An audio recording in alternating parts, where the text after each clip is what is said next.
Um,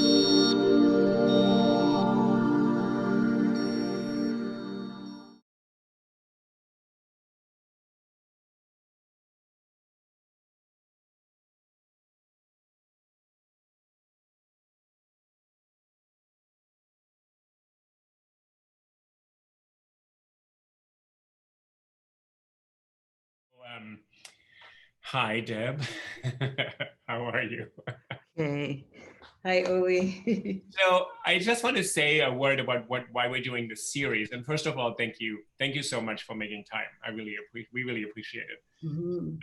So for Skirball, we're talking to scholars and artists, creative people, writers like yourself, who've shifted the paradigm of how a field thinks about something.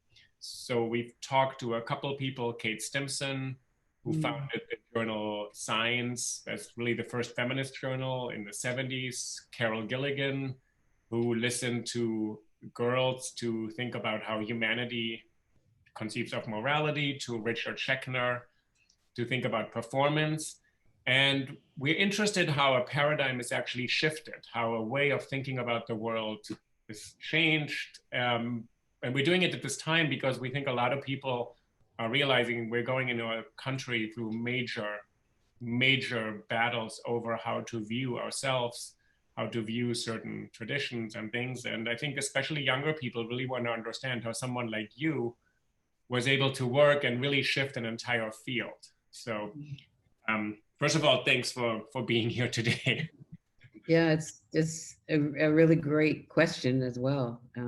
How do we consider all of this in a time of 2020 with there's so many shifts going on in our lives? I think mine basically started out of love, you know, love of work, love of the field of photography, a curiosity about the missing links in the histories of photography.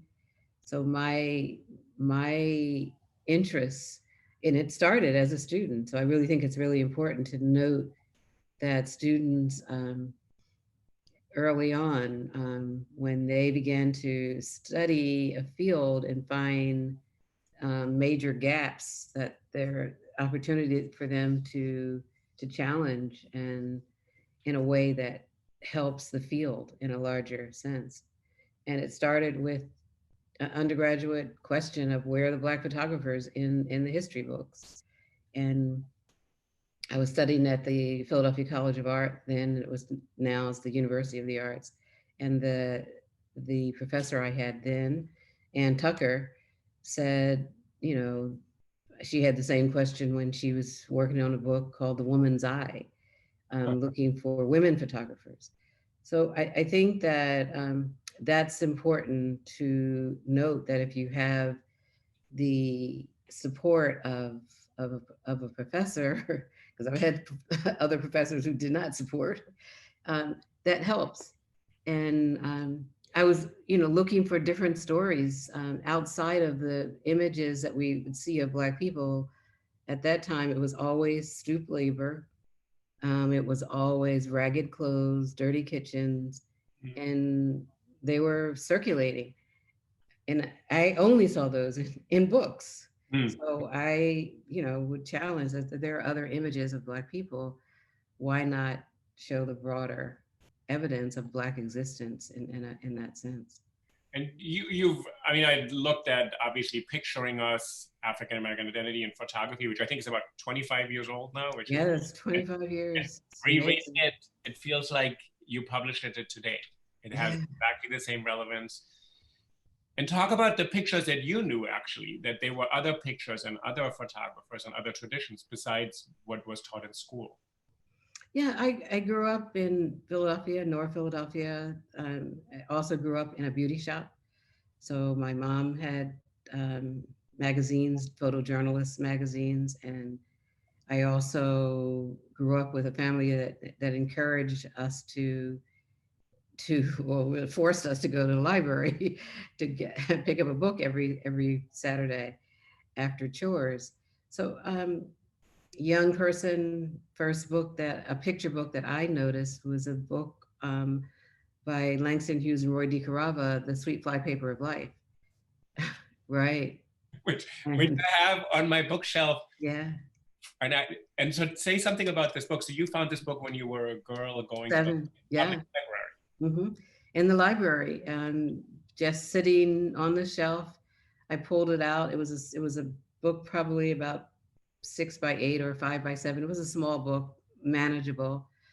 I couldn't read the text, but I could see the photographs, and the photographs were just amazing. Turning pages, seeing relationships with the older woman coming home from work, or man in hats. So I saw Black people that I recognized, Okay. and had the book for a while at home.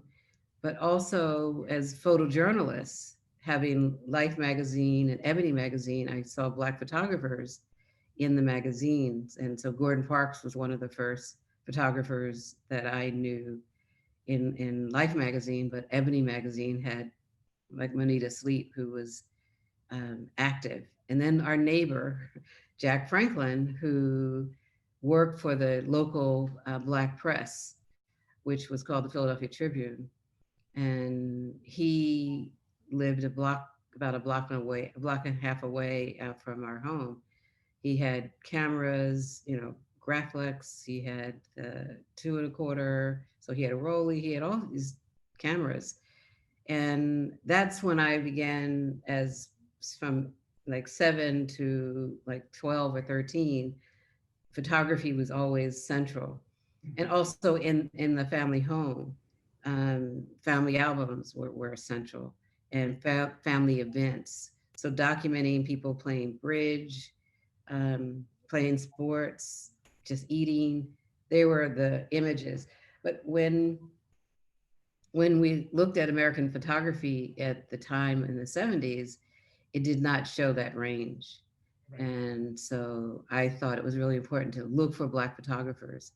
And so, as I mentioned, the first books were the early books, but then the in 1968, I went to the Met to see the Harlem on my Mind exhibition. Right. In 69, it opened in 68, I went in 69. And so one of the first photo books I purchased was the Harlem on My Mind catalog. I was, I know that there were protests out there from artists who felt that social issues should not be in the museums, and photography was not, uh, it was more not seen as high art. So at that time, but as a budding photographer, I knew that this was a space that I wanted to be in. The enlarged photographs, sound, and all of those moments were significant for me as photographer to look at Harlem. And Harlem was a place we visited as kids, and I loved the photography. And that's the first time I saw James Van Der Zee's photographs. Right. So that was significant. And then 70s rolled, and I'm in school, and then the Black Photographers Annual was the other uh, second book that I purchased. And can you say something about Harlem on My Mind, this show? So you referred to it several times in your writing. So this showed an image of Harlem that also wasn't just social documentary. You actually saw it in a different way, right? I saw Harlem on My Mind as a storytelling event about Harlem. Huh. Harlem, there were signs from artists who said, Whitey has Harlem on their mind. We have, art on our minds in different ways. And so there were really, contested moments. But I felt that as an exhibition, it dealt with social issues. It also dealt with impressionism in terms of art. It dealt with interior spaces of joy in the Harlem community. There were individuals such as writers like Langston Hughes and County Cullen, and big blow-ups of photographs of there. But then the photographer studio, as a place of, as Alan Trottenberg says, a theater of desire. To see how people walked into a photographer studio and what the photographer studios offered a place for people who were immigrants, migrants, who moved to Harlem. And I felt that seeing that exhibition, to me, it had a lot of hope. Mm-hmm. Um, Hearing the voices of speakers like Marcus Garvey and singers from that time period, where as you walk through the gallery, so there were, it was huge. You know, I think one of the issues that the people had at the time were the see photography and blow up Yeah. images. You know, like, because was it um, like super max screens at that time, so things were blown up. Okay. Now we're blowing them up again, Right. but so anyway, I saw that was a way of combating images in a totally different way of Black people, and then highlighting, you know, the works of Vanderzee and another photographer, Lloyd Yearwood, and just other photographers, who Austin Hanson, who photographed Black churches in Harlem during that time. So it introduced me to a segment of photography that was unknown, Yeah. and and central to my frame of reference to why I wanted to study photography. I want to ask you one specific thing because I've asked the other people. So you knew you were seeing something that was important, that was real, that was validated, but you also knew in school that wasn't shown, that wasn't studied. So I'm always really interested. How did you trust yourself to think this is actually important enough for me to devote myself to? You know, I think it was more of an experience of how do I rethink the field? How do I change my understanding of photography? I always was curious about images, and history fascinated me. And so I think that it was just that initial reaction to seeing images that we rarely you know, seen at the time. You know, I guess had a chance to observe at the time.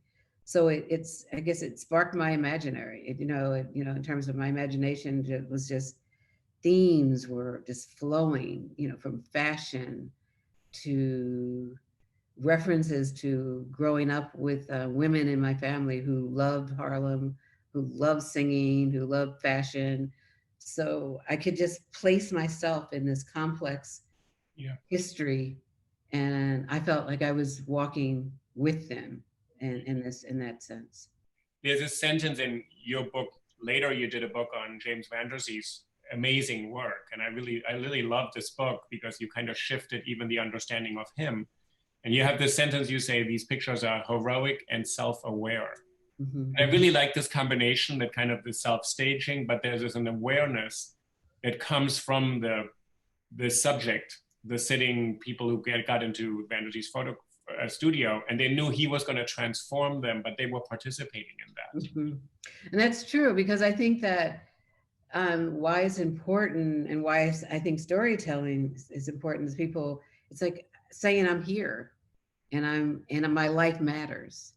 Mm. And having that visual evidence was important for people in Harlem for that exhibition, or when people moved from North Carolina to Central Harlem, they sent photographs back to as evidence of, even if they're borrowed clothes or clothes that they purchase, that they move forward.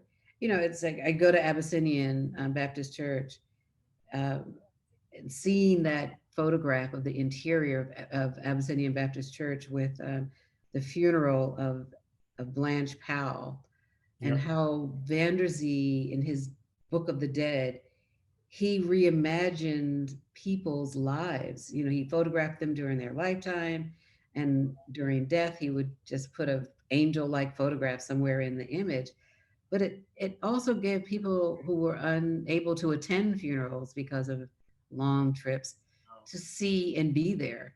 yeah. And that was a to me that was a life-changing event for people to have photographs of the dead.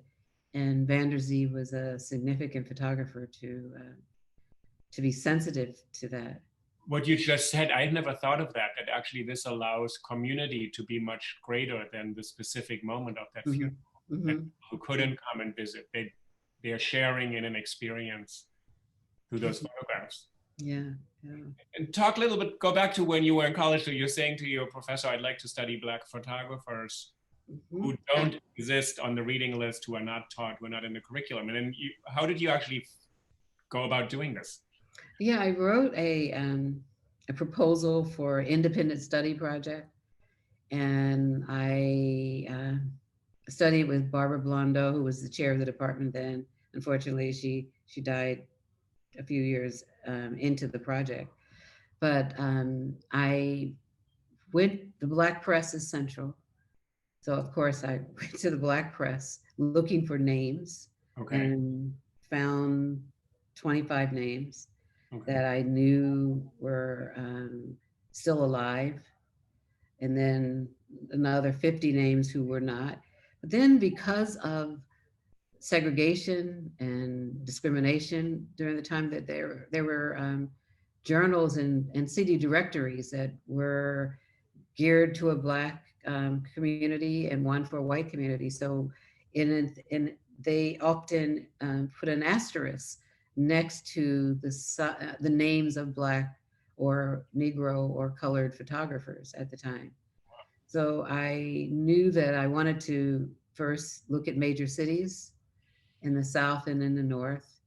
I sent letters to photographers that I could find.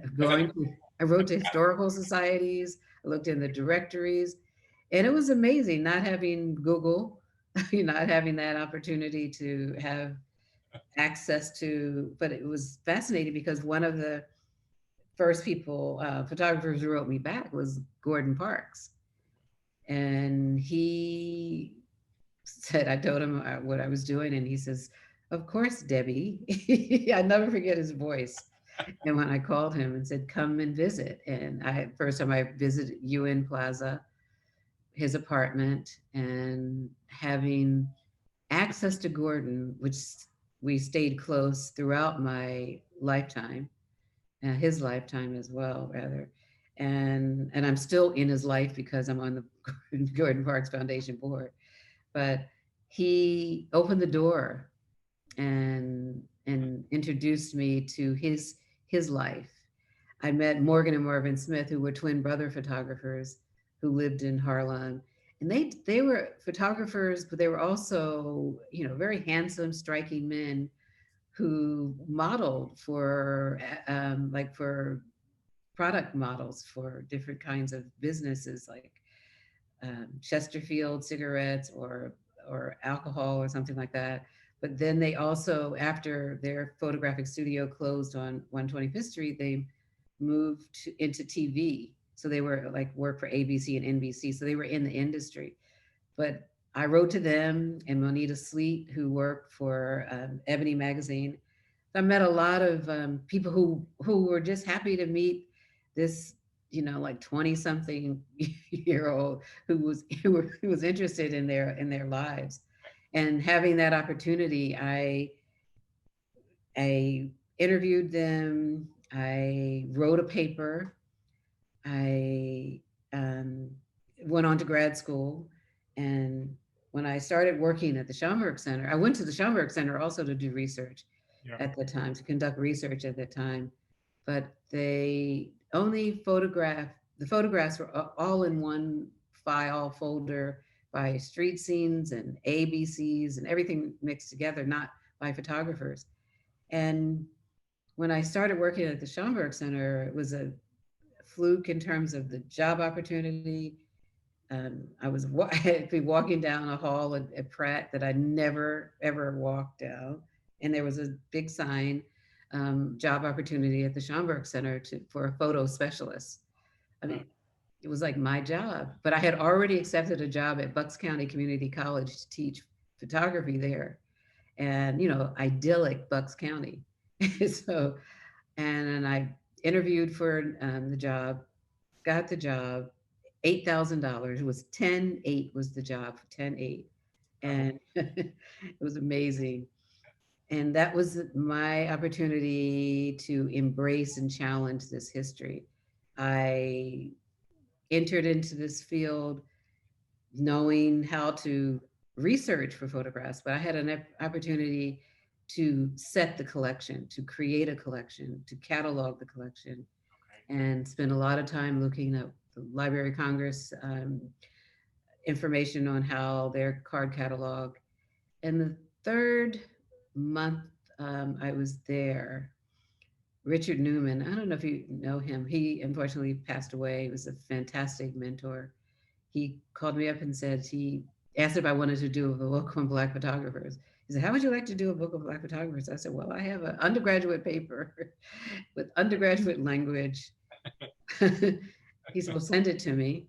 And I sent it to him, and he says, "We have a book, Wow. and let's do it as a bio bibliography. So it's a resource."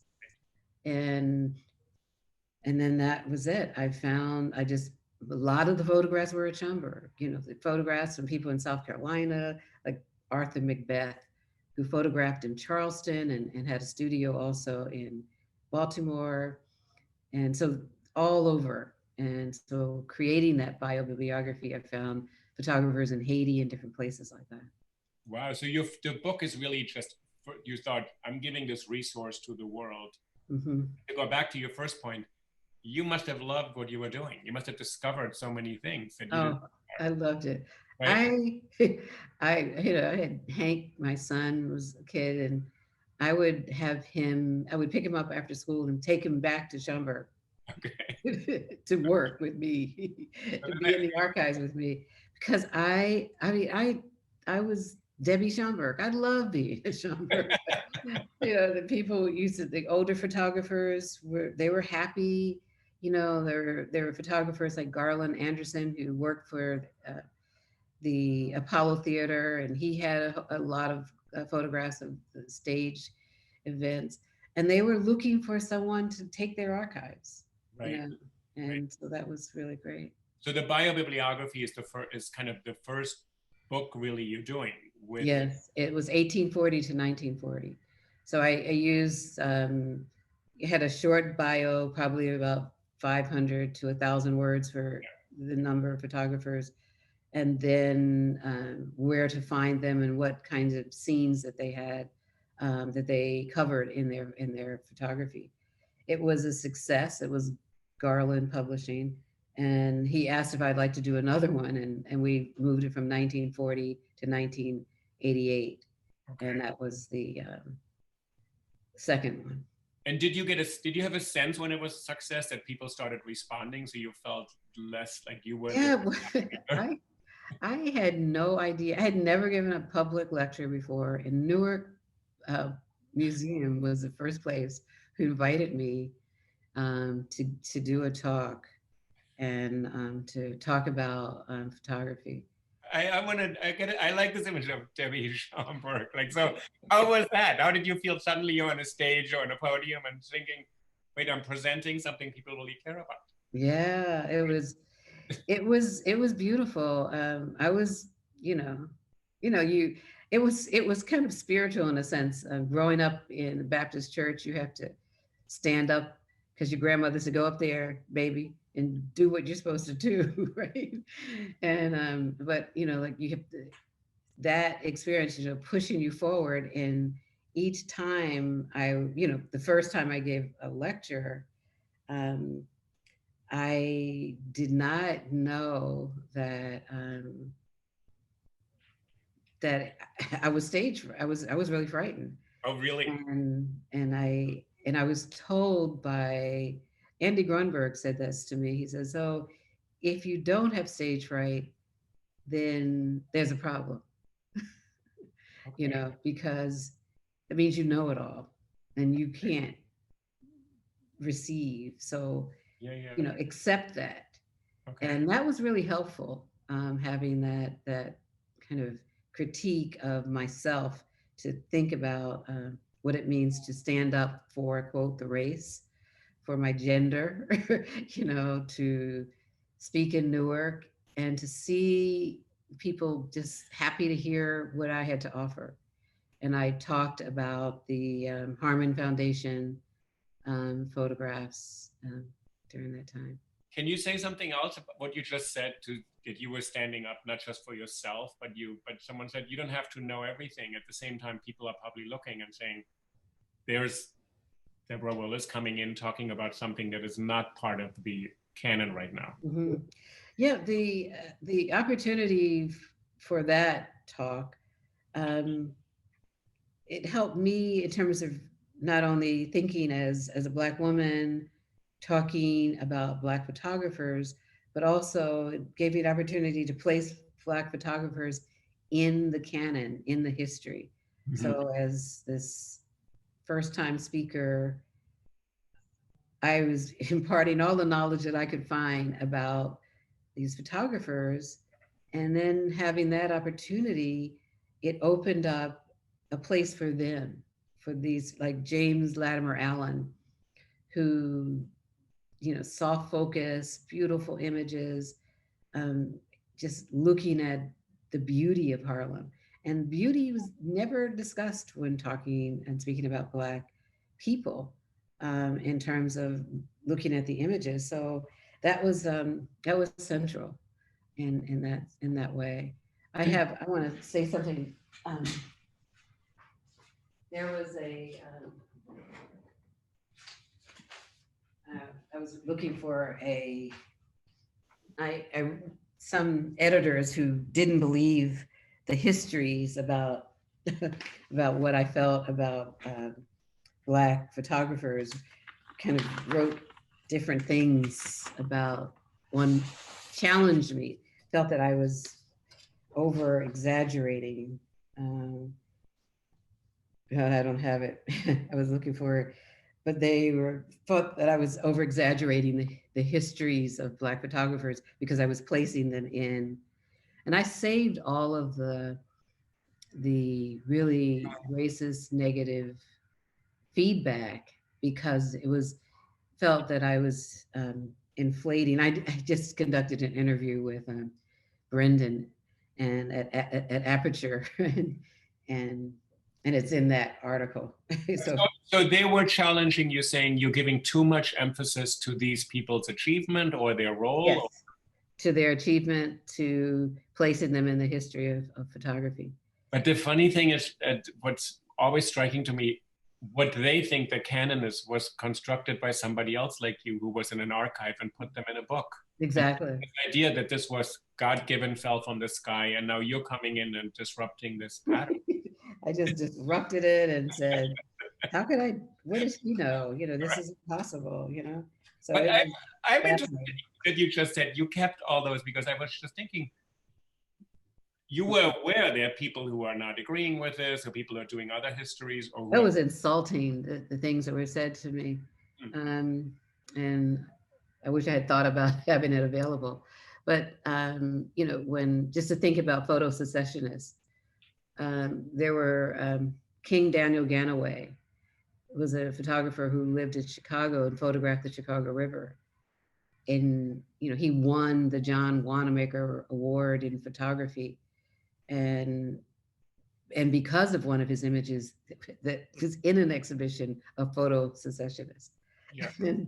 and the curators at the time down at the Portrait Gallery wrote just some awful things in terms of how I read how I read the images. And I'm just thinking, and I saved them, and because I wanted to do a response. Right. One person said to me, if you ever challenge a critic or challenge a curator, you'll never have a show in that place again. Wow. You know, you'll never, so when you decide you're not going to write or publish anymore, then you write your critique and then you send that, because if you want to, you know, really get work out there, you know, just save it. It'll be much more meaningful at a different time. So this is actually useful for young people today. So when Mm-hmm. because there are people like your students and our students who probably look at you and say they're also not met with approval everywhere and everybody Mm-hmm. welcoming them. So you just said, I'm going to file this away and I'm going Mm-hmm. to note it, Mm-hmm. but take another moment to address it. Mm-hmm. And it was important to take that moment. Mm-hmm. It's and so after the New York lecture, you do the show, you do the second book. So this is from the 1940 to 1980. No, 88. 88. Okay, Mm-hmm. and then yeah, sorry. I I was invited by different people to write about photography in different collections. I was invited to, it was like the 150th anniversary of photography in 88, 89. And a number of people were looking for diverse voices to speak. And the Williams College Museum invited me to curate a show, anything I wanted to do. And I decided to do a show entitled Black Photographers Bear Witness. And and I looked at social protests. Who knew that? And when I look at the catalog now and think, wow, I was thinking about this way back then. And so I started curating shows. Then I decided to go back to take a class in art history and get a degree in art history and museum studies at City, and that also helped me with my thesis for I think I went back sometime in the mid 80s, but it was 86 I graduated, and I my thesis was entitled Black Theater in Photographs, and from the 1890s to then it was the 1980 something. And it really gave me an opportunity to look at Williams and Walker and all of the vaudeville pieces, and then Black Broadway in terms of off Broadway and all of the big presentations, but also looking at photographers who photograph Black theater, theatrical productions, but also photographing Black people who traveled the world as artists. And it also gave me an opportunity to think about women who had did not desire to do domestic work, but had worked as cultural workers, as artists, and to see them on the stage. So I began to see how women had hope Hmm. in the 19 teens, to see their lives in theater, on stage, um, shuffle along, that kind of Right. UB Blake and traveling. And that was another, so that thesis ended up being an exhibition. And so I curated an exhibition at the Schomburg. We had a small corridor gallery, and a lot of people were probably in their 80s and 90s then. Like I met Honey Coles, from Coles and Atkins, and I met Charlie Atkins, and they would come in, and I started doing public programming. So I opened up a new line of inquiry for artists who were elderly and old and dancers. At the time, Ellis Hazlip was working at Schomburg, and he mentored me. He had the TV show Soul, and there's a documentary traveling now with his documentary on his life. So it really enhanced my interest in working at Schomburg to create. I didn't even know there was life after Schomburg, because I love being at work. And but there were people who resented my love of my work, and that's something that people need to recognize, that not everyone's going to feel the same kind of energy about your work. And I remember the director at the time said to me, I think you need to do a moratorium on your outside activities. I said, but my outside activity is my personal life, my weekends, my da da da da da. And he says, well, you know, some of your colleagues feel that you're just doing too many things. And and I said, but how, what, who? And then I realized it was one person, you know. And what was the resentment? What was driven? Because that's what, looking back, we think you did these things, you curated, you wrote books, you helped, especially older I photographers have no idea. recognized. I But have why, no idea. why would, It puzzled me. yeah, It puzzled me because I loved it so much, and I had no idea that there was these people. There were people who did not, and one of did not feel the same way. One of the photographers that I photographed and spent a lot of time with, Bert Andrews. He has a book called In the Shadow of the Great White Way, and he photographed black theater on Broadway. And he said to me, he says, "You definitely are an Aquarian." He said, "You are just like Langston Hughes." He said, "Langston Hughes used to travel around for $100, $50, giving a talk, not even oblivious to people who are angry that he's doing all this work, traveling around because you're just loving the work that you're doing." I know, but that's why, because I'm an Aquarius, as you know. Like, I totally get that. And then I'm surprised when people think, why are you doing all this? I'm like, I'm not doing anything. Like, I don't even feel I'm doing anything. I'm like, why are you paying attention? So you must Exactly. have been struck by someone saying you should not be doing things to talk about it. That Yeah, must have been really an odd experience. it was. It wasn't. But when he connected me with Langston Hughes, who was my Yeah, idol, I right. was like, I was in the right train, right train to thinking. Then that was great. But it's nice that you connected to people when you just said women in the 19 teens and 20s who thought there's another life possible. Hmm. In the photographs you found, in this documentation of Black theater, etc., there's another life possible that has already been lived. Hmm. It's not a future thing somehow, but saying this is already there. Yes, and yeah, and then I met names are going for a second, but it'll come in a second. She Alberta Hunter, and you know, I met Jean Claude Baker, unfortunately, who passed away. But through Jean Claude, I met Alberta Hunter, and then she talked about, you know, the Nazi camps and how, you know, Black artists were placed in concentration camps when during their time there and the difficulties they had, Mm-hmm. and staying in that lifestyle, but bringing them back, coming back in their 70s and 80s and performing in America, what it meant for them.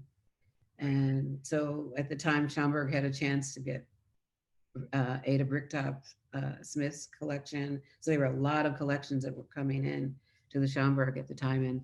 And so I lived their lives through their photographs. Amazing, right? Right. And Hmm. then did your life get sort of, because you started to do much more public work, the books were coming out. So how did you ultimately grow out of the Schomburg?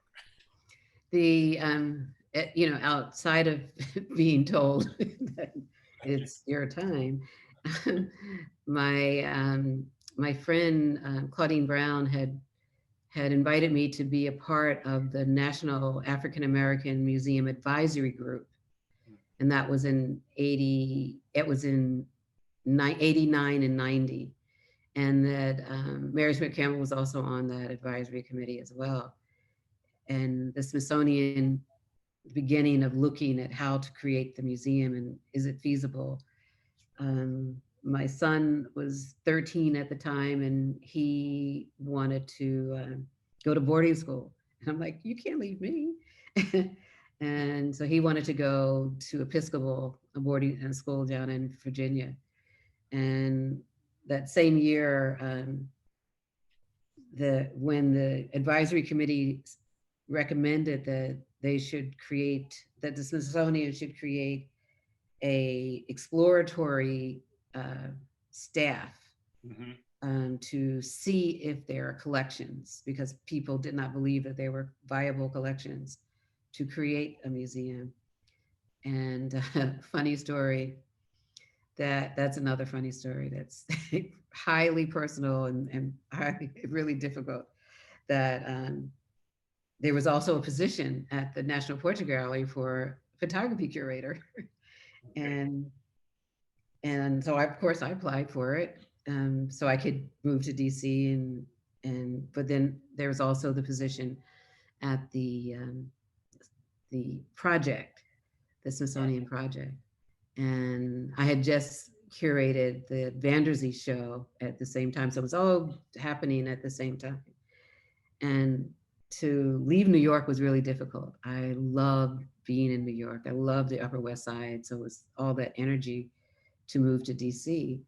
And I was hired to become a curator and travel around the country looking for collections to create a report for Congress, to create a report for the Smithsonian to say that these are people who are contacting us. These are the collections that we need to go after. These are sensitive collections based on age-wise, age of the donors. So that happened through that experience. And so I was hired at the Smithsonian through Claudine Brown, um, and I interviewed 4 times for the portrait gallery position, and, and they basically trying to tell me, this is not where you should want to have this position, but I said no, I really want this job because I was photography was my area and I loved it. But I'm so happy that I was there on the ground floor of the museum. And so I moved there in 92 and just started looking for collections. I traveled the country. I traveled homes and looking at people's archives and artwork and clothing. And we created a fantastic report. We created newsletters. We had a dialogue. We had difficulties because there were people in Congress who did not want us to exist. So we had to continue to fight for the existence. And then also, other museums were concerned that if it goes to the Smithsonian, that other museums will feel that they're going to lose out on some of these collections. So rightfully so, people were concerned. And so I stayed there for like almost 10 years. And one day I started curating shows there. And the first show I curated there was called Imagining Families, Images and Voices. And the show included 15 photographers, Black and white, Latina and Asian, to imagine family. And I wanted people to enter into the Arts and Industries building to think about family. How can we see Black people as human, one, and our stories are all the same, even though that we've had difficult moments in, all of our lives at different times. And so I wanted to enter into it through an art form. And so that's where I started curating exhibitions there. I remember the education department said, well, no, that doesn't really sound right. And then they did a survey, and I still have it somewhere. And she said, they got it. They really got it. I'll never forget her voice. I said, they couldn't understand that we could have an integrated show at the Smithsonian as an African-American initiative to think about how do we talk about culture through the arts. So what did they get, you think? What switch turned or whatever it's called, flipped? But just to hear her say, they got it. Yeah. I still hear her. What they got was what I tried to tell her, that we are human and we all have stories to tell, and we could tell it through the arts. We could tell it through the difficult stories of the moment of a guard there was a white woman who made quilts out of for families whose sons and fathers and brothers were lynched, and put it in the show, because many of them were bodies were wrapped in quilts and photographs. And so anyways, one of the guards challenged me and said, I'm not going to protect this. I'm not going to protect this. You can't have this in the show. Huh. And her name was Fairbrother, and her work was fantastic. And we had another photographer artist who created a piece called "The American as the Melting Pot," and she created it boiled in the melting pot as Asian Americans, in San Francisco, what it felt like in terms of being othered. So the range of stories were pretty amazing, and it also sensitized me as a curator to think about audiences in different ways. It's specifically a DC audience that's mainly a tourist audience. Right. They're not looking for politics; they're looking for warm and fuzzy, and it really opened up. And people wrote in, and I've saved the comment books that people wrote notes saying things like, "I didn't know we look like this. Thank you for sharing these experiences." Things that really just made her say they got it. Right. But I Mhm. like that you can still hear the Mhm. got it. It's nice. Mhm. Mhm. And the guard's comments, where do you file that away in your head? Well, he was so angry with me, and I had to backtrack because I recall when I had an exhibition at the Schomburg on about conflict, and I can't remember the title, it'll come in a second. And someone had given us, from the Stetson Kennedy collection, a Klan uniform, robe, a whole bit, and we had the images, we had the collection with papers and letters and things just describing it, and a mannequin with the Klan. And there was a window at the Schomburg that faced uh, Lenox Avenue. And at night, there was only one light in the reading room that people could see, this narrow light. And one day, a woman walked in and said, I need to talk to you about this image here. I work at night. I leave the hospital and I see this image. I grew up in the South.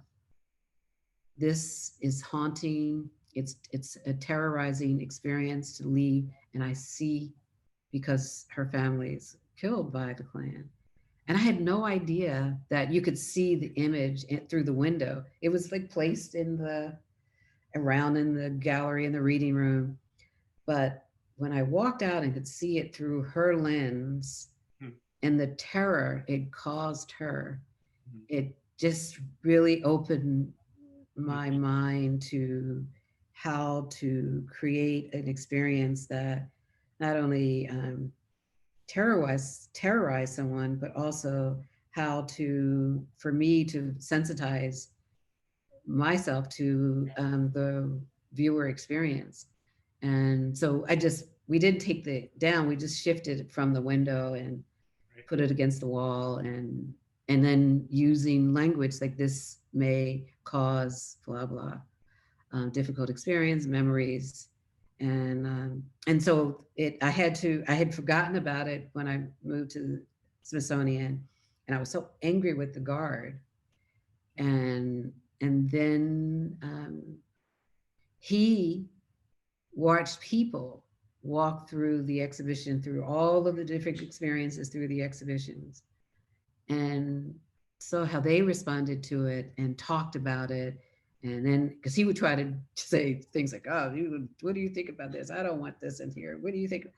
And then they would talk about why it was important for them to see it. And because they remembered their own experiences with the quilts and things like that. So, just in terms of a two-way street for me, in terms of having a talkback Right. moment. Right. Wow. Yeah. I mean, it's really, I'm just sort of staying with these experiences, actually, the two sides of a woman in Harlem saying this is triggering and I'm recalling, and then the guard saying, I won't even bother to protect this. I don't want the story to be told. What do you think in the country right now, where we're sort of debating really what stories deserve to be told and remembered, when you look back at this time, which to me sounds like 5 minutes, but it's yesterday, right? right? Sort of all of it is Yeah.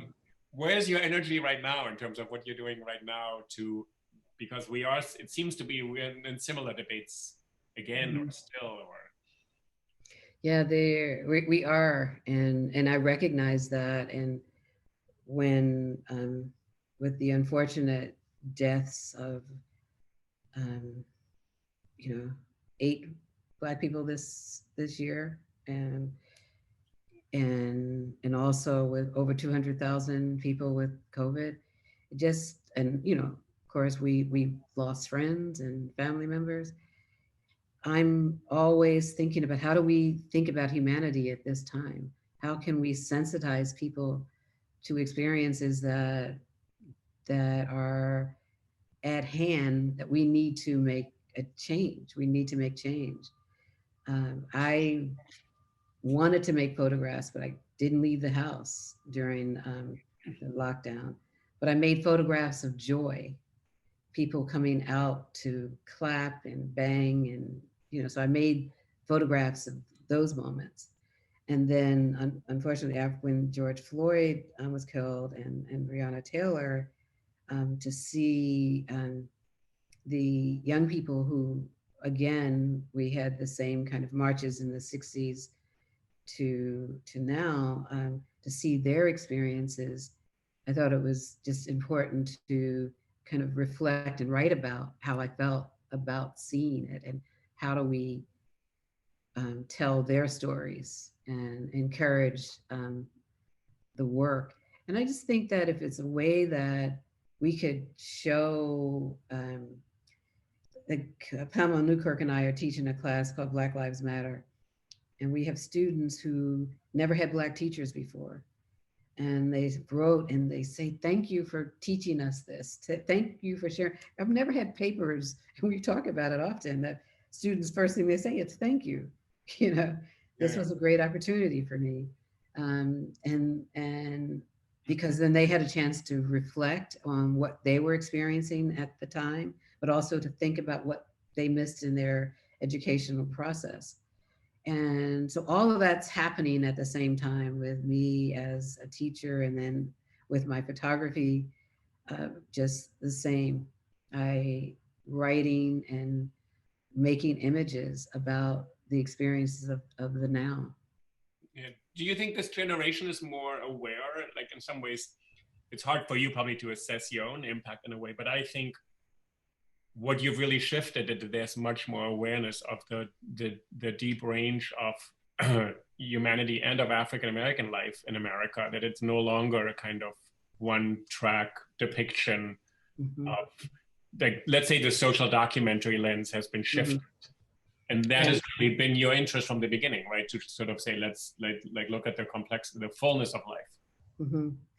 And I think that having an opportunity to teach and to give lectures, I received notes of thanks for people to saying that this is opening up their eyes to new ways of seeing and new ways of reading, experiences that they couldn't ever talk to anyone about. And this is not only white or Asian or Latinx, it's Black as well. And so we're definitely at an intersection of people passing each other, and asking questions, looking back and looking forward at the same time. Right. Is there one photographer in all the people you've curated, talked about, written about, that is really a standout for you, that someone you'd like to go back to, someone you really love? I mean, maybe it's not fair. Maybe you don't want to identify one among the many people. I think Carrie Mae Weems. Yeah. She is someone that I could go back to. Someone asked me, if you were going on a desert island, what book would you take? Okay.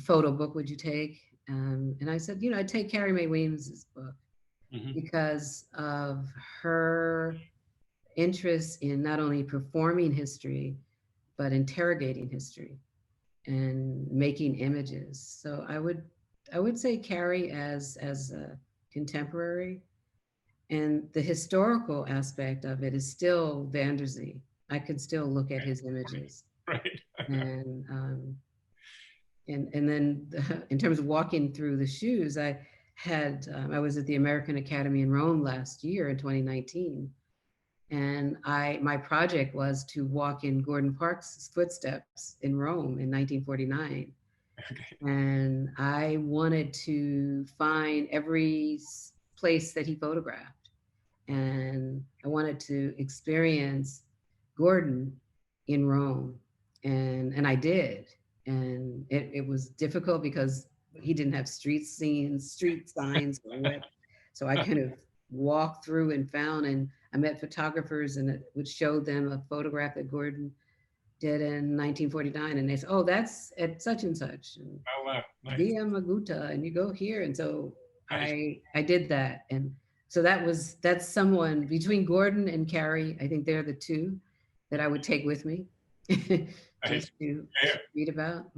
great. Deb, I want to say thank you. And what I really take from your work is that the love and joy you have doing your work, which in some way also, and I know you as a colleague and sort of at NYU, the energy you bring to it, it's just really inspiring. So it's really great. It's really nice Great. to see that you can take that from the work. And uh, so on behalf of Jay also and NYU Skirball, we just want to thank you for being part of this today. Okay, great. And Thank you. yeah, so and especially because since you didn't listen to the Schoenberg person who said you have to stay in your lane, Right. we're glad you took an hour out of your schedule because I know how busy you are. Okay. Take care. All right, thank you. Bye Okay. Bye bye. so much.